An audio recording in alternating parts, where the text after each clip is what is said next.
friends. Right, iChurch. I've been around the online church scene for quite a while, since the Church of Fools, which was started by Chipper Fools. And the identity thing is really interesting because that was a 3D experiment and you were given an avatar, you didn't choose it. And I was given a very attractive blonde young woman in beachwear. And then when I was getting ordained that summer, I asked Simon Jenkins if I could change my avatar to something more suitable.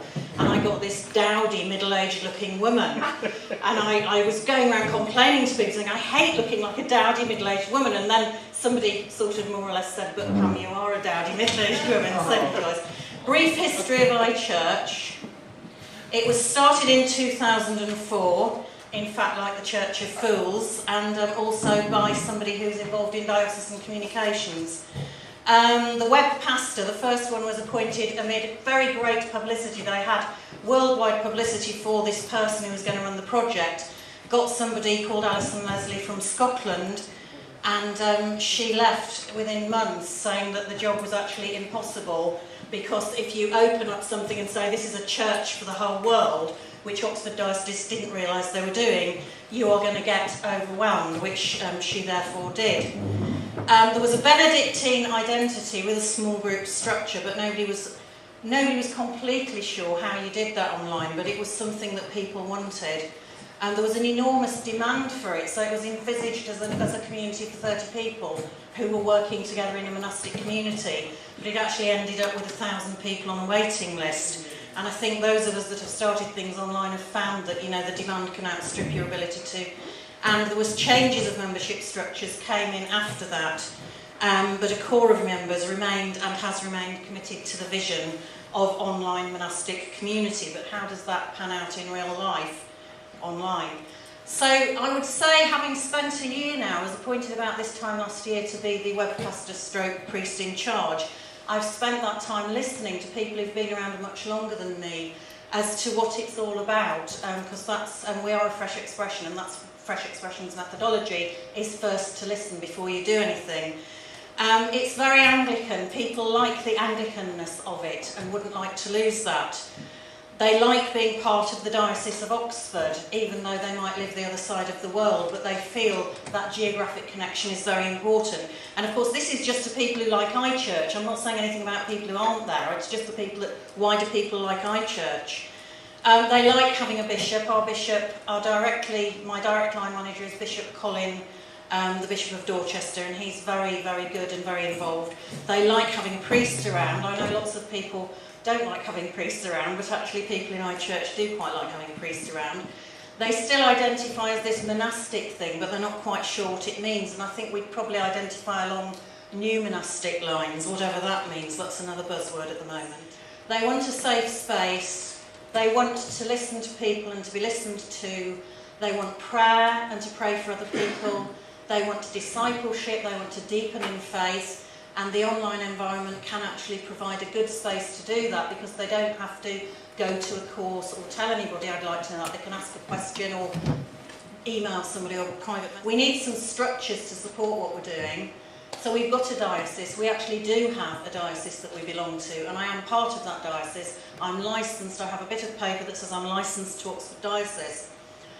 We are a charity, so we're responsible within law for keeping ourselves within the charity law of the UK, of England and Wales. We're a company limited by guarantee, so there are laws that keep us accountable in that way. So we have trustees as the charity and the company, and I go to meetings with them and tell them what I'm doing, and they comment. We have a core community of people who are very committed, and I think when you're working online, it's very difficult to discount people, but actually anybody who's posted extensively and participated in your site has made a huge investment of their time, their knowledge and themselves. So the core community is part of the structure, and it has to be taken into account. We have small groups. We have a vocations group where people are in the inner side, where people are actually exploring whether they're called to a formal vocation. We have a sort of a spiritual direction type peer direction group, which works really well. We have teams of people doing different things, and they know what they offer to do things that they feel called to do.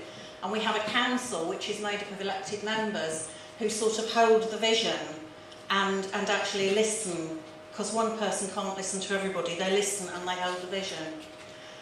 Think global. This used to be a very popular phrase. Think global, act local. I think the problem with the internet is because it's so massive, you sort of think, I've got to post on every blog and I've got to be on every, you know, I've got to be twittering every 5 minutes.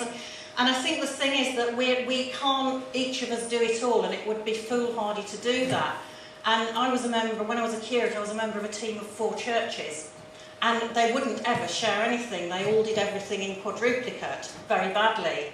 And it was like, well, why don't you just have one youth group and you could afford one youth worker? Oh no, we want our own thing. And I think that is a lesson I've had to learn. iChurch is, I think Ailsa said earlier, you find what you're good at, that's the mark of a healthy church. It doesn't mean you don't explore other things, but don't be forever going off down another track and thinking, oh, I've got to do that because that's what the good people are doing this week. This guy, Tim O'Reilly, Mr. Web 2.0, because I believe he coined the phrase, though I might have got that out of Wikipedia, so it might be wrong. But he said something very interesting, which is kind of inherent in the iChurch philosophy. It's not the software that enables the web that matters so much as the services that are delivered over the web. Now, as I've established, I'm not a very technical person. I have somebody who works with me who's very good technically, but we try to use as much as possible what's already there and what is accessible. And if you like, that might be part of the working through of the Benedictine ethos, which is towards simplicity. So we're not into kind of necessarily building hugely innovative websites. We're looking at what's there and how we use it as a church. So we deliver every member ministry via forums for members, public forums, blogs, chat room, seasonal projects like an Advent calendar and Lent things, Twitter we're on, Facebook, Second Life, etc. And the Twitter is an interesting one because somebody came along and said, how are we using Twitter to bring people into iChurch? And I said, we're not, we're there. We want to find out what people do on Twitter. And again, praying, listening, small groups, learning, creativity, theology, confidence building and sending are all things that happen. Theology does happen. Everybody wants to talk about God. And if you let them, they say some amazing things. This book, Designing Virtual Worlds by Richard Bartle, if you read one book about virtual space, read that one. He's an atheist, but he's good stuff about how people behave online. A couple of quotes from him, nearly finished, just to finish off. He says virtual worlds are a force for good, and I guess that I believe that, or I wouldn't be here. And he also said, though, it is almost certain that the intense experiences that virtual worlds are capable of delivering will push some people over the edge. And that's what I was on about earlier, about vulnerability.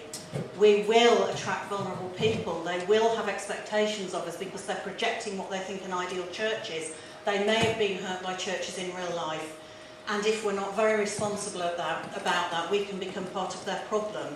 And I take on board that people have a responsibility, but vulnerable people, we have to be aware that some people are intensely vulnerable.